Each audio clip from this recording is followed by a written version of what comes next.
ബംഗ്ലാദേശിൽ ഇത്രയേറെ വിഷയങ്ങൾ, അതായത് ഹിന്ദുക്കളെ കൂട്ടക്കൊല നടത്തിയിട്ടും മോദി സർക്കാർ എന്താണ് ഇടപെടാത്തത് സർ? ഈ ബംഗ്ലാദേശിൽ ഹിന്ദുക്കളെ കൂട്ടക്കൊല ചെയ്യുന്നു എന്ന് പറഞ്ഞ് മോദി സർക്കാരിന് ഇടപെടാനൊന്നും പറ്റില്ല. ഇത് സമാനമായ സാഹചര്യം 1971 കിഴക്കൻ പാകിസ്ഥാനിൽ അവിടുത്തെ മുസ്ലിമുകളെ തന്നെ ബാക്കി മുസ്ലിങ്ങൾ കൂട്ടക്കൊല ചെയ്യാൻ തുടങ്ങിയപ്പോൾ അവരെല്ലാം കൂടെ ഓടി ഇന്ത്യയിലേക്ക് വന്നുകൊണ്ട് 1 കോടി ആളുകൾ ഇന്ത്യയിൽ അഭയാർത്ഥികളായിട്ട് വന്നു. അങ്ങനെയാണ് ഇന്ത്യക്ക് അത് പ്രശ്നമായപ്പോഴാണ് ഇന്ത്യ ഇടപെട്ടത്. അപ്പോൾ അവിടെയും ഈ പറഞ്ഞ പോലെ അതുപോലെ ഇന്ത്യയെ നേരിട്ട് ബാധിക്കുന്ന എന്തെങ്കിലും ഉണ്ടാവണം. പക്ഷേ ഇന്ത്യ ഇടപെടാനുള്ള മതിയായ ചില കാരണങ്ങൾ വേറെ ഉണ്ടെന്ന് പറഞ്ഞാൽ ഇന്ത്യ അതിനുള്ള ചില നടപടികൾ എടുത്തിട്ടുണ്ട്. ഇപ്പം നമ്മൾ പറയുന്നില്ലേ ചിക്കൻ നെക്ക് മുഹമ്മദ് യൂനിസ് ചൈനയുടെ സാന്നിധ്യത്തിൽ ചൈനക്കാരെ കേൾപ്പിക്കാൻ വേണ്ടി സൂചിപ്പിക്കാൻ വേണ്ടി ഒരു സ്റ്റേറ്റ്മെൻറ്റ് പറഞ്ഞു, ചിക്കൻ നെക്ക് ഞങ്ങൾ അങ്ങോട്ട് മുറിച്ചു കഴിഞ്ഞാൽ നിങ്ങളുടെ 7 സംസ്ഥാനങ്ങൾ, നമ്മുടെ 7 സിസ്റ്റേഴ്സ് എന്ന് പറയുന്ന 7 സംസ്ഥാനങ്ങൾ ഇന്ത്യയിൽ നിന്ന് ബന്ധപ്പെട്ടു പോകും, കടലുണ്ടെങ്കിൽ ഞങ്ങളുടെ കയ്യിലേ ഉള്ളൂ എന്ന് പറഞ്ഞു. ഇവൻ്റെ കടൽ നമ്മളൊന്ന് കണ്ണിറുക്കി കാണിച്ചാൽ നമ്മുടെ ഇരിക്കും. ഇവൻ്റെ കടൽ തീരത്തിരിക്കുന്ന ചിറ്റഗോങ് നമ്മൾ കണ്ണിറുക്കിയാൽ നമ്മുടെ ഇരിക്കും. കാരണം ഇവൻ പറയുന്ന ഈ സിലിഗുരി കോറിഡോർ എന്ന് പറഞ്ഞ് 22 കിലോമീറ്റർ വീതിയുള്ള ഒരു ചെറിയ ഇടനാണ്, അതിലെയാണ് നമ്മൾ വടക്ക് കിഴക്കൻ സംസ്ഥാനങ്ങളിലേക്ക് പോകുന്നത്. അത് ഞങ്ങളങ്ങ് കട്ട് ചെയ്യാൻ ഇവൻ എന്തോ എടുത്ത് വെച്ച് കട്ട് ചെയ്യും. വടികുത്തി നടക്കാൻ ആരോഗ്യമില്ലാത്ത ഒരു കിളവൻ ഭരിക്കുന്ന പരമദരിദ്രവാസി ചെറ്റകളുടെ രാജ്യമാണ് ബംഗ്ലാദേശ്.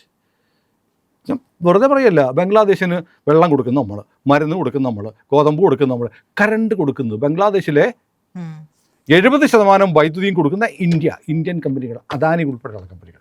എന്താണ് ഈ ചെറ്റകളുടെ കയ്യിലുള്ളത്? ഈ രാജ്യം ഉണ്ടായിക്കഴിഞ്ഞപ്പോൾ ഇവന് തിന്നാൻ കൊടുത്തത് നമ്മൾ അതിനുവേണ്ടി ആ കാലം 71 ശേഷം തൊട്ടടുത്ത വർഷങ്ങളിൽ നമ്മൾ സ്റ്റാമ്പുകൾ ഇറക്കിയിരുന്നു. ബംഗ്ലാദേശ് റിലീഫ് ഫണ്ട് സ്റ്റാമ്പ് ഇറക്കി. ബസ് യാത്രക്കാർക്ക് പോലും ഒരു ചെറിയ സെസ് ഏർപ്പെടുത്തി ബംഗ്ലാദേശിനെ. അങ്ങനെ നമ്മളുണ്ടാക്കി കൊടുത്ത തീറ്റ തിന്നിട്ടാണ് ഇവൻ്റെ എല്ലിൻ്റെ ഇടയിൽ കുത്തിക്കയറുന്നത്. ഇവൻ ചിക്കൻ നെക്കെന്നൊക്കെ പറഞ്ഞ് പിടിപ്പിക്കുന്നുണ്ടല്ലോ.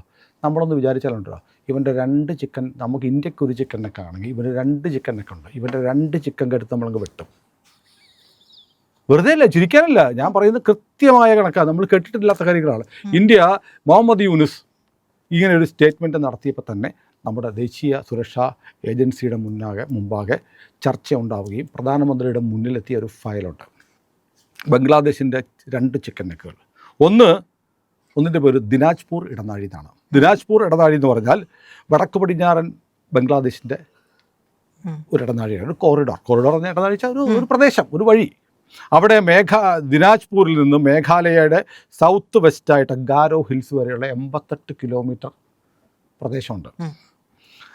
അത് ഇന്ത്യ അങ്ങോട്ട് മുറിച്ചാലുണ്ടല്ലോ, ഇവൻ്റെ രംഗ്പൂർ എന്ന് പറയുന്ന ബംഗ്ലാദേശിലെ ഏറ്റവും വലിയ ജില്ലകളിലൊന്ന് ഇന്ത്യക്കകത്താവും. അതായത് രംഗ്പൂർ എന്ന് പറയുന്ന ബംഗ്ലാദേശിലെ ഏറ്റവും വലിയ ജില്ല കിടക്കുന്ന ഇന്ത്യയുടെ അടുക്കാണ്. അങ്ങോട്ട് പോകാനായിട്ടാണ് ഈ ദിനാജ്പൂർ ഇടനാഴി ഉള്ളത്.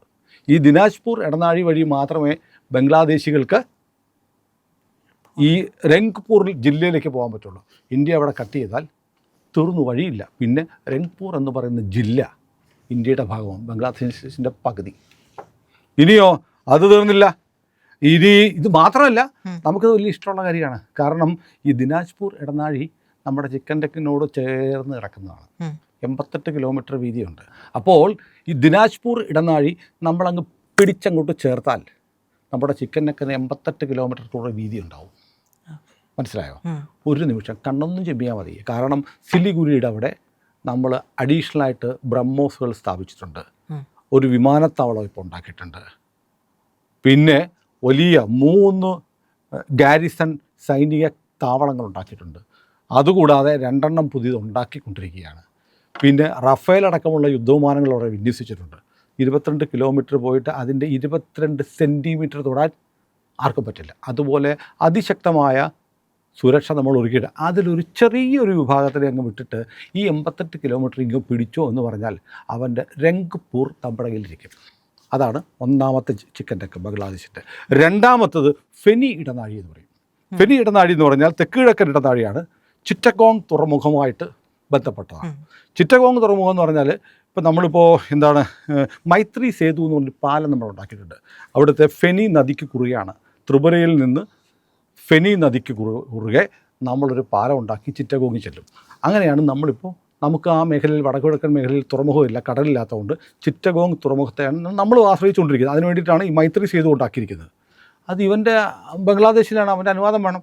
പക്ഷേ നമ്മൾ എന്ത് ചെയ്യണമെന്ന് അറിയോ, പതുക്കെ ഈ ഫിനി ഇടനാഴിയിൽ ത്രിപുരയോട് ചേർന്ന് കിടക്കുകയാണ്, 80 കിലോമീറ്റർ ദൂരമുള്ളൂ ത്രിപുരയിൽ നിന്ന്.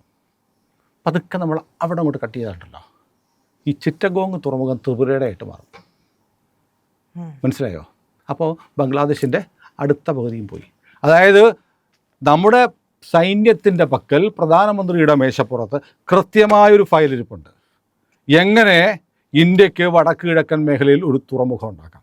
ഏത് തുറമുഖം? ചിറ്റഗോങ് ഇങ്ങോട്ട് എടുക്കുക, തൃശ്ശൂർ ഇങ്ങോട്ട് എടുക്കുക എന്ന് പറഞ്ഞ പോലെ അതിനേക്കാളും ഈസിയാണ്. ഒന്നും വേണ്ട, തൃശ്ശൂർ എടുക്കണമെങ്കിൽ പ്രചാരണം നടത്തി, സ്ഥാനാർത്ഥി വെയിൽ കൊണ്ട്, ആളുകൾ വന്ന് വോട്ട് ചെയ്ത് അവസാനം എണ്ണി വരണം. ഇതൊന്നും വേണ്ട. പോയിട്ട് വാടാ പിള്ളേരെ എന്ന് പറഞ്ഞാൽ മതി. അവിടുന്ന് ഡൽഹിയിൽ നിന്ന് ഒരു പച്ചക്കൊടി, ഒരു വയർലെസ് സന്ദേശം വന്നാൽ കണ്ണടച്ച് തുറക്കും മുമ്പ് Indian army, the mighty power, ലോകത്തിലെ ഏറ്റവും ശക്തമായ 4ാമത്തെയോ മറ്റോ സൈന്യമാണ് ഇന്ത്യയുടേത്. അതിൻ്റെ മുന്നിൽ ബംഗ്ലാദേശ് എന്ന് പറഞ്ഞാൽ ഈ തവളയ്ക്ക് നാഷണൽ പെർമിറ്റ് ലോറിയുടെ മുന്നിൽ മസിൽ കാട്ടി നിൽക്കുന്ന പോലെ നിൽക്കുകയാണ് ഈ തണ്ടക്കഴവൻ്റെ പാർട്ടി രാജ്യം. മനസ്സിലായോ?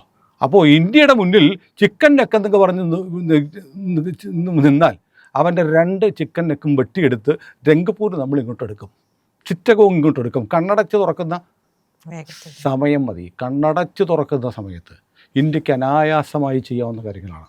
അപ്പോൾ ഇത് വളരെ കൃത്യമായി ബംഗ്ലാദേശിന് അറിയാമോ എന്നറിയില്ല. ഈ കിളവൻ പണ്ട് അവിടെ ആളുകളെയൊക്കെ ഈ ചിട്ടിക്കമ്പനിയൊക്കെ നടത്തി സ്വയം സഹായ സംഘങ്ങളുണ്ടാക്കി ബംഗ്ലാദേശ് ഗ്രാമീൺ ബാങ്ക് എന്നൊക്കെ പറഞ്ഞ് അയാളാണ് ഈ SH ഗ്രൂപ്പുകളില്ലേ, ഇപ്പം നമ്മുടെ നാട്ടിൽ കുടുംബശ്രീയൊക്കെ നടന്ന ഇതിൻ്റെ ഉപജ്ഞാതാവാണ്. എന്നിട്ട് ആളുകളുടെ കാശുമായിട്ട് അമേരിക്കയിൽ പോയ കക്ഷിയാണ്. അതായിരുന്നു അയാളുടെ പരിപാടി. വട്ടിപ്പലിശ നാട്ടിലെ പെണ്ണുങ്ങളെയൊക്കെ സംഘടിപ്പിച്ച് അവർക്ക് കാശ് കൊടുക്കും, അത് തിരിച്ചു മേടിക്കും. അങ്ങനെ പലിശ കമ്പനി നടത്തിയിരുന്ന ആളാണ് ഈ യൂനുസ് എന്ന് പറഞ്ഞ ഈ തൈക്കളവൻ. ഇയാളെ ഇപ്പോൾ അമേരിക്ക എന്നിട്ട് അയാൾക്ക് നോബൽ സമ്മാനം കൊടുത്തു. അമേരിക്കയുടെ കൂടെ നിർദ്ദേശപ്രകാരം. കാരണം അമേരിക്കയാണെങ്കിൽ ട്രംപിനങ്ങ് എഴുതിയിട്ട് കപ്പട്ടെ. ട്രംപ് ഇപ്പോൾ പുതിയ യുദ്ധക്കപ്പലുണ്ടാക്കുമ്പോൾ അതിനിട്ടിരിക്കുന്ന പേരെന്താ അറിയാം? ട്രംപ് ക്ലാസ് യുദ്ധക്കപ്പലുണ്ടാക്കുന്നു. അല്ല, അത് കുഴപ്പമില്ല. നമ്മുടെ ഇവിടെ ഭാരതരത്നത്തിന് കാര്യം കിട്ടില്ലേ, പണ്ഡിറ്റ് ജവഹർലാൽ നെഹ്റു എന്ന് പറയുന്ന ഇവിടെ മറ്റേ പൂ കുത്തി നടക്കുന്ന മറ്റേ പുള്ളിക്കാരനില്ലേ, രാഷ്ട്ര എന്തോ ആണ് പറയാം, രാഷ്ട്രശില്പിയാണ്. രാഷ്ട്രശില്പി എന്ന് വെച്ചാൽ രാഷ്ട്രത്തിൻ്റെ ശില്പിയാണ് അത് സർദാർ പട്ടേലാണ്. ഒറ്റ ദിവസം കൊണ്ട് നാട്ടുരാജ്യങ്ങളെല്ലാം കൂട്ടിച്ചേർത്ത് ഇന്ത്യ എന്ന് പറയുന്ന രാജ്യം ഉണ്ടാക്കിയെടുത്തത് പട്ടേലാണ്. പക്ഷേ പട്ടേലിനെ രാഷ്ട്രശില്പി എന്ന് വിളിക്കുന്നില്ല, പട്ടേലിനെ ഓർക്കത്ത് പോലും ഇല്ലായിരുന്നു. മോദി വന്നപ്പോഴാണ് ബി ജെ പിക്കാരനായിരുന്നില്ല ഒരിക്കലും പട്ടേൽ. പട്ടേലിനെ ആദരിക്കുന്നത്, പട്ടേലാണ് ഇന്ത്യ എന്ന് പറയുന്ന ഇന്നത്തെ ഈ ജിയോഗ്രാഫിക്കൽ രൂപം ഉണ്ടാക്കിയെടുത്തത് പട്ടേലാണ്. ആ പട്ടേലിനില്ലാത്ത പേരാണ് രാഷ്ട്രശില്പി എന്നുള്ളത്. അപ്പം അദ്ദേഹം ജവഹർലാൽ നെഹ്റു ഭാരതരത്നം കൊടുക്കാൻ തീരുമാനിച്ചു. അദ്ദേഹം ഭാരതരത്നം കൊടുക്കാനുള്ള ഉത്തരവെഴുതി അദ്ദേഹം ഒപ്പിട്ടു. എന്നിട്ട് ഭാരതരത്നം പുള്ളി എടുത്തു. ജവഹർലാൽ നെഹ്റു എന്ന എനിക്ക് ഭാരതരത്നം നൽകാൻ തീരുമാനിച്ചിരിക്കുന്നതായി ജവഹർലാൽ നെഹ്റു എന്ന ഞാൻ ഒപ്പിട്ടിരിക്കുന്നു. സ്വന്തമായിട്ട് ഭാരതരത്നം എഴുതിയെടുത്ത ആളാണ് ജവഹർലാൽ നെഹ്റു. അപ്പോൾ ജവഹർലാൽ നെഹ്റുവിൻ്റെ മകളോ ആയമ്മ അത് തന്നെ, ഇന്ദിരാഗാന്ധിയും സ്വന്തമായിട്ട് ഭാരതരത്നം എഴുതിയെടുത്തിട്ടുണ്ട്.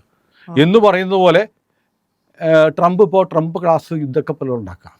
അപ്പോൾ ഈ ഡെൻമാർക്കിനോട് പറഞ്ഞിട്ട് ഒരു നോബൽ സമ്മാനം അന്ന് കൊടുക്കുക. ഇപ്പോൾ ഡെൻമാർക്കിൻ്റെ പിന്നാലെ നടന്നിട്ട് എനിക്കൊരു നോബൽ സമ്മാനം തരണേ എന്നൊക്കെ പറയുമ്പോൾ പോടാ ഇറക്കാം, ഭ്രാന്തന്മാർക്ക് കൊടുക്കാനുള്ള സാധനമല്ല നോബൽ സമ്മാനം. അവർ പറയുന്നുണ്ട്. പിന്നെ അസീം മുനീറിനെ കൊണ്ട്, നമ്മുടെ മുനീറല്ല, മുസ്ലിം ലീഗിലെ മുനീറല്ല, അസീം മുനീറിനെ കൊണ്ട് ശുപാർശ ചെയ്യിക്കുന്ന നോബൽ സമ്മാനത്തിന് വേണ്ടി ഇങ്ങനെയൊക്കെ നാടകം നടക്കുന്നത്. അപ്പം നമ്മൾ പറയുന്നത് പിന്നെ പ്രജിത ചോദിച്ച ആദ്യത്തെ ചോദ്യം ഞാൻ ഇന്നലെ വേറൊരു സംഭാഷണത്തിൽ പറഞ്ഞു.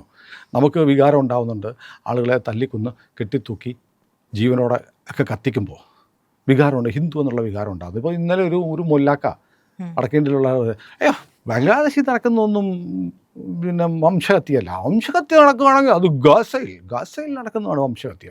ബംഗ്ലാദേശിലെ കാര്യത്തിന് എന്തിനാണ് ബംഗ്ലാദേശിലെ ഹിന്ദുവിനെ കൊല്ലുന്നതിന് ഇവിടുത്തെ ഹിന്ദുക്കൾ എന്തിനാണ് വിഷമിക്കുന്നത്? ഈ തൊപ്പിയൊക്കെ വെച്ചിട്ട് ഒരു ഊശാന്താടിക്കാരൻ മുട്ടനാടനെ ഓർമ്മ, ഞങ്ങളുടെ വീട്ടിൽ ചത്തുപോയൊരു മുട്ടനാടുണ്ട്, അതിന് ഓർമ്മ വരുന്ന ഒരു കക്ഷി പറയുകയാണ്, ഇന്ത്യയിലെ ഹിന്ദുക്കൾ എന്തിനാണ് വിഷമിക്കുക? ഇവൻ എന്നിട്ട് അടുത്ത വാക്യം പറയുന്നതറിയോ? ഗാസയിലെ കുഞ്ഞുങ്ങളെ കൊല്ലുന്നു, ഗാസയിലെ പെണ്ണുങ്ങളെ കൊല്ലുന്നു. അപ്പം മുസ്ലിമിന് ലോകത്തവിടെ ഉറുമ്പ് കടിച്ചാലും ഇവിടെ എല്ലായിടത്തുള്ള മുസ്ലിമിനും നോണം. ബംഗ്ലാദേശിലെ ഹിന്ദുവിനെ ആരും ഞങ്ങളുടെ ആളുകൾ കൊന്നാൽ ഇന്ത്യയിലെ ഹിന്ദുക്കൾ എന്തിനാണ് വിഷമിക്കുന്നത്?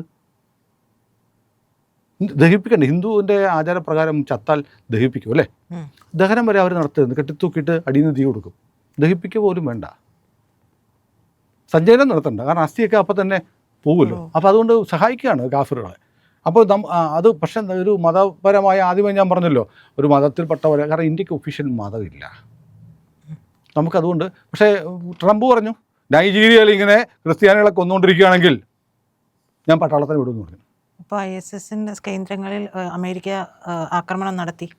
നൈജീരിയയോട് ട്രംപ് ഒരു മാസം മുമ്പ് പറഞ്ഞു നിങ്ങൾ നിർത്തിക്കോണം, ഇല്ലെങ്കിൽ ക്രിസ്ത്യാനിയെ കൊല്ലുവാണ്, ക്രിസ്ത്യാനിയെ കൊന്നാൽ ഞാൻ നോക്കിയിരിക്കത്തില്ല, ഞാൻ അങ്ങോട്ട് വരും, ഞാൻ പട്ടാളത്തെ വിടുമെന്ന് ഒരു മാസം മുമ്പ് ട്രംപ് പറഞ്ഞു. ഇപ്പോൾ വിട്ടു. പിന്നെ ഇത് പറയുമ്പോൾ ലോകത്ത് ജർമ്മനി, ഫ്രാൻസ്, ഓസ്ട്രേലിയ തുടങ്ങിയ രാജ്യങ്ങളിൽ ഇത്തവണ ക്രിസ്മസ് ആഘോഷം ഉണ്ടായിരുന്നില്ല. ക്രിസ്മസ് മാർക്കറ്റുകളൊക്കെ അടച്ചിട്ടു.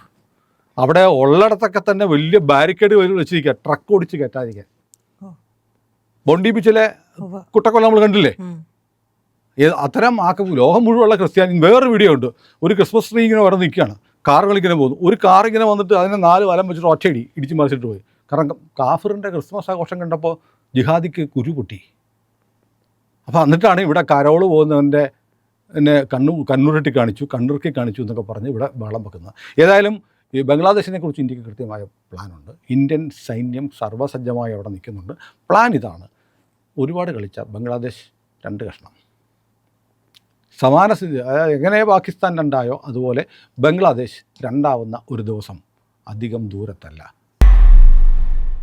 പ്രിയപ്പെട്ട പ്രേക്ഷകരെ, വളരെ പ്രധാനപ്പെട്ട ഒരു കാര്യം ഞാൻ നിങ്ങളോട് പറയുകയാണ്. നമ്മുടെ ചാനൽ ലക്ഷക്കണക്കിന് ആളുകൾ കാണുന്നുണ്ട്, നിങ്ങൾ ഉൾപ്പെടെ. മറ്റ് മാധ്യമങ്ങൾ പറയാത്ത ഒരുപാട് കാര്യങ്ങൾ ഞങ്ങളിങ്ങനെ നിങ്ങളോട് പറയുന്നുമുണ്ട്. നിങ്ങൾ ഞങ്ങളെ സഹായിക്കുന്നുണ്ട്, സ്നേഹിക്കുന്നുണ്ട്, വലിയ സന്തോഷമാണ്. പക്ഷേ ഒരു സഹായം നിങ്ങളിൽ നിന്ന് വേണം. സഹായം എന്ന് പറയുന്നത്, നമ്മുടെ ചാനൽ സബ്സ്ക്രൈബ് ചെയ്യാത്ത ആളുകൾ ദയവായി ആ സബ്സ്ക്രിപ്ഷൻ ബട്ടൺ ഒന്ന് അമർത്തണം. അത് ചാനലും തുറന്നാൽ മതി. ഇപ്പുറത്ത് നമ്മുടെ ഇന്ത്യ ലൈവ് എന്നുള്ളതിൻ്റെ IND എന്ന് പറയുന്ന ലോഗോ ഉണ്ട്. ലോഗോയിൽ ക്ലിക്ക് ചെയ്യുമ്പോൾ ചാനൽ തുറന്നു വരും. അതിൽ സബ്സ്ക്രൈബ് എന്നുള്ള ബട്ടൺ അമർത്തുക. തൊട്ടുപുറത്ത് ഒരു ബെല്ല്, ഒരു മണിയുടെ ചിത്രം കൂടി, അവിടെ കൂടി ഒന്ന് വിരലമർത്തുക. സഹായിക്കുക. ചാനലിൻ്റെ സബ്സ്ക്രിപ്ഷൻ എടുക്കുക. സൗജന്യമാണ്. ഒറ്റ മിനിറ്റ് മതി.